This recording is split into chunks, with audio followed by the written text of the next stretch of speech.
ونصلی علی رسولہ الکریم اما بعد۔ بھائیو، بزرگوں، دوستو، محترم ماؤں اور بہنوں،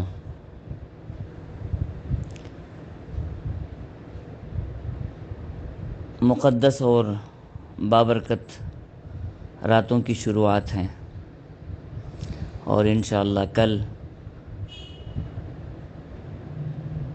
شب برات ہے، اور احادیث مبارکہ میں 10 صحابہ کرام سے شب برات کا ثبوت ملتا ہے۔ ہر زمانے میں تواتر کے ساتھ انہیں 1400 سال میں برابر اس رات کو منایا گیا، عبادتوں کے ذریعے، دعاؤں کے ذریعے، رو رو کر، گڑ گڑا کر اللہ سے مغفرتیں مانگی گئی ہیں۔ اللہ والوں کا ہمیشہ معمول رہا ہے۔ تو ان راتوں کو جتنا ہو سکے عبادتوں کے ذریعے پانے کی کوشش کریں۔ بار بار دل میں بات آ رہی تھی کہ جتنا ہو سکے اپنوں کو میں کیا پیغام دوں، ان مبارک راتوں میں کیسی عبادت کریں اور ہمارے کیا جذبے ہوں،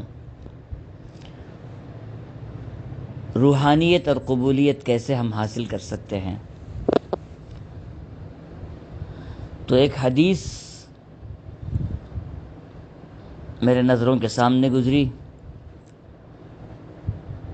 سیدنا جریر بن عبداللہ رضی اللہ تعالی عنہ،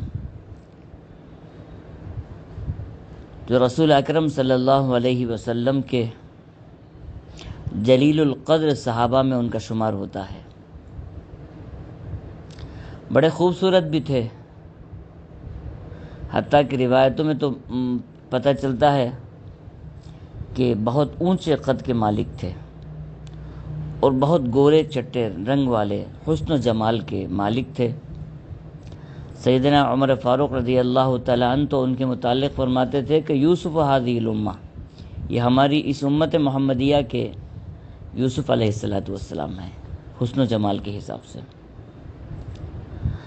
رسول اکرم صلی اللہ علیہ وسلم نے ایک مرتبہ جب دیکھا کہ صحابہ کرام رضوان اللہ علیہم اجمعین سب جم کے بیٹھے ہوئے ہیں اور حضرت جریر بن عبداللہ رضی اللہ تعالی عنہ بھی وہاں تشریف لائے ہیں، تو آپ کی نظر حضرت جریر بن عبداللہ کی طرف پڑی تو آپ نے اپنی چادر مبارک کو اٹھایا اور حضرت جریر بن عبداللہ کی طرف ڈال کے فرمایا کہ اس کو ڈالو، اس میں بیٹھ جاؤ۔ کتنا بڑا اعزاز ہے۔ حضرت جریر بن عبداللہ رضی اللہ تعالی عنہ نے اس چادر کو اپنے آنکھوں سے لگایا، بوسہ دیا اور رسول اکرم صلی اللہ علیہ وسلم کی طرف آگے بڑھاتے ہوئے فرمایا، یا رسول اللہ، اکرمک اللہ، یا رسول اللہ کما اکرمتنی، یا رسول اللہ آپ نے جیسے مجھ مہمان کا اکرام اتنے عظیم انداز سے فرمایا ہے، یا رسول اللہ اللہ تعالیٰ آپ کا اکرام اس سے ہزارہ درجہ بہتر فرمائیں۔ تو میں جو ہے حضرت جریر بن عبداللہ کا مختصر تعارف کے بعد ایک حدیث کو جو حضرت جریر بن عبداللہ نے فرمایا ہے، فرمایا کہ بایعت رسول اللہ صلی اللہ علیہ وسلم علی اقام الصلاۃ و ایتاء الزکاۃ والنصح لکل مسلم، فرمایا کہ رسول اکرم صلی اللہ علیہ وسلم کے ہاتھ میں نے بیعت کی ہے اس بات پر کہ نماز کو ہمیشہ قائم رکھوں گا، زکوٰۃ ادا کرتے رہوں گا اور ہر مسلمان کے ساتھ خیر خواہی مد نظر رکھوں گا، یہ جذبہ ہمیشہ رکھوں گا۔ اب میں یہاں پیغام تو والنصح لکل مسلم کے ذریعے دینا چاہتا ہوں، لیکن اس سے پہلے جب اقام الصلاۃ ایتاء الزکاۃ والی بات آ گئی تو اس کی مختصر سی وضاحت سے کہتا ہوں کہ اقام الصلاۃ سے مراد نمبر 1 باجماعت نماز ادا کرنا، نمبر 2 حضور قلبی کے ساتھ نماز، پوری توجہ کے ساتھ۔ نمبر 3 خشوع و خضوع کے ساتھ نماز ادا کرنا۔ نمبر 4 اللہ سے مناجات کرتے ہوئے اللہ کا قرب مجھے حاصل ہو رہا ہے، میں اللہ کو اگر نہیں دیکھ پا رہا ہوں تو اللہ تو مجھے دیکھ رہا ہے۔ یہ چیز احسان والی کیفیت پیدا ہو جانا، یہ ایتاء الزکاۃ ہے، یہ اقام الصلاۃ ہے۔ اور ایتاء الزکاۃ، زکوٰۃ ادا کرنا، مطلب یہ ہے کہ زکوٰۃ کے مسائل کو بھی معلوم کرنا۔ اور زکوٰۃ ایک ایسی عبادت ہے جو حقوق اللہ اور حقوق العباد، یہ دونوں چیزیں اس کے اندر شامل ہیں، یہ اس شان والی عبادت ہے۔ تو یہ دونوں چیزوں کا استحضار اس کے اندر ہو جانا۔ نمبر 3 مستحقین تک زکوٰۃ کو پہنچوا دینا، یہ بھی تیسری چیز ایتاء الزکاۃ میں شامل ہے۔ چوتھی چیز اور پھر تیسری جو بات تھی، فرمایا وَالنُّصْحُ لِكُلِّ مُسْلِمٍ، ہر مسلمان کے ساتھ خیر خواہی۔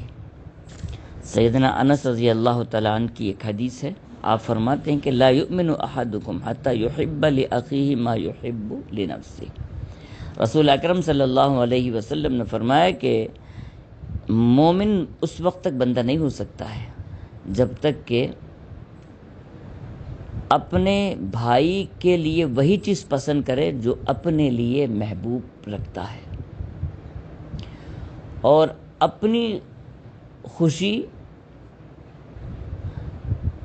اور اپنا پریشانی ہو یا غم ہو، یہ تو ہر انسان کے ساتھ ہے، لیکن دوسروں کی خوشی میں خود بھی خوش ہو جانا اور دوسروں کی پریشانی میں خود بھی پریشان ہونا اور اس کی پریشانی کو دور کرنے کی فکر اپنے اندر پیدا کرنا، یہ ساری چیزیں جو ہے وَالنُّصْحُ لِكُلِّ مُسْلِمٍ میں شامل ہیں۔ مشہور واقعہ ہے کہ سیدنا جریر بن عبداللہ رضی اللہ تعالیٰ عنہ نے ایک مرتبہ اپنے غلام سے کہا کہ مجھے گھوڑے کی ضرورت ہے، بازار جاؤ اور میرے لیے گھوڑا خرید کے لاؤ۔ غلام گئے اور دیکھا ایک اچھا بہترین گھوڑا جو ہے 300 درہم میں خرید کے وہ تشریف لا گئے۔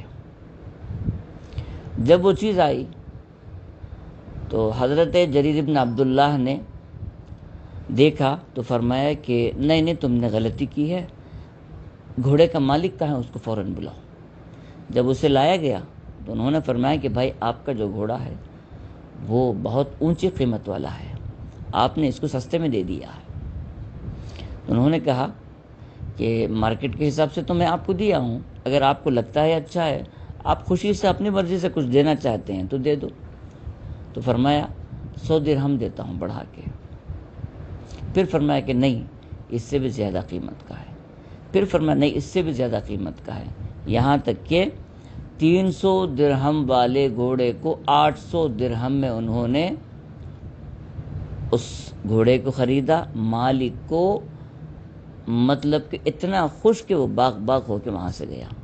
پوچھا گیا کہ آپ نے یہ عمل کیوں ایسا کیا؟ تو فرمایا کہ میں رسول اکرم صلی اللہ علیہ وسلم کے ہاتھ بیعت کیا ہوں کہ ہر مسلمان کے ساتھ خیر خواہی کو مد نظر رکھوں گا، ہر مسلمان کا بھلا چاہوں گا۔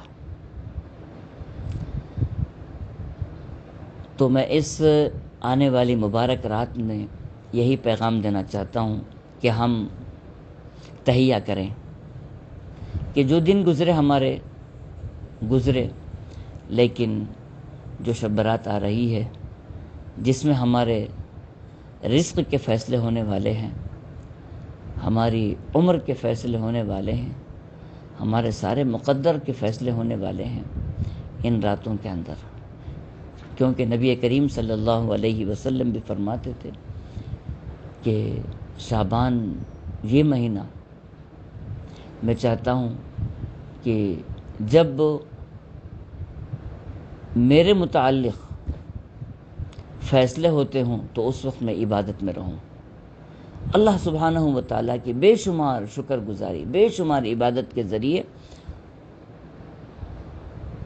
اللہ کی بندگی اور اللہ کا قرب حاصل کر سکوں۔ مفہوم ہے حدیث کا۔ تو ہم تحیہ کریں میں اپنوں سے بات کہہ رہا ہوں کہ ہم تحیہ کریں کہ ان مبارک راتوں میں اللہ سبحانہ و تعالیٰ سے وعدہ کریں کہ یا اللہ ہر مسلمان کی ہم بھلائی چاہیں گے، ہر مسلمان کے ساتھ خیر خواہی کا معاملہ کریں گے، اور ہم اپنی زبان کی حفاظت کریں گے کہ ہماری زبان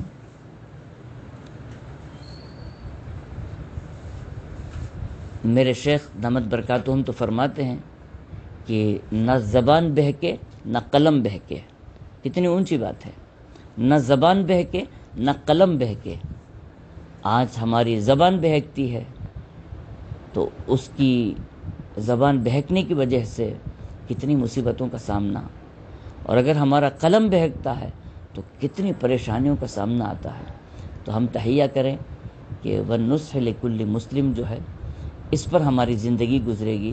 ایک مرتبہ تو ارادہ کر لیں، اللہ سبحانہ و تعالیٰ پھر ہماری مدد فرمائیں گے. جو ہم ارادے کرتے ہیں اللہ سبحانہ و تعالیٰ کی مدد بھی اس کے ساتھ ویسے ہی شامل حال ہو جاتی ہے. تو اللہ سبحانہ و تعالیٰ شب برات کو پانے والے بندوں میں ہمیں شمار فرمائے اور خوش نصیب بندوں میں ہمیں شمار فرمائے.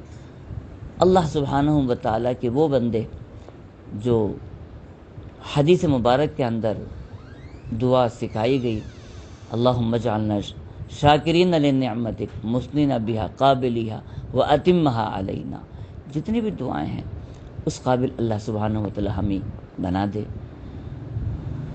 وآخر دعوانا الحمدللہ رب العالمین.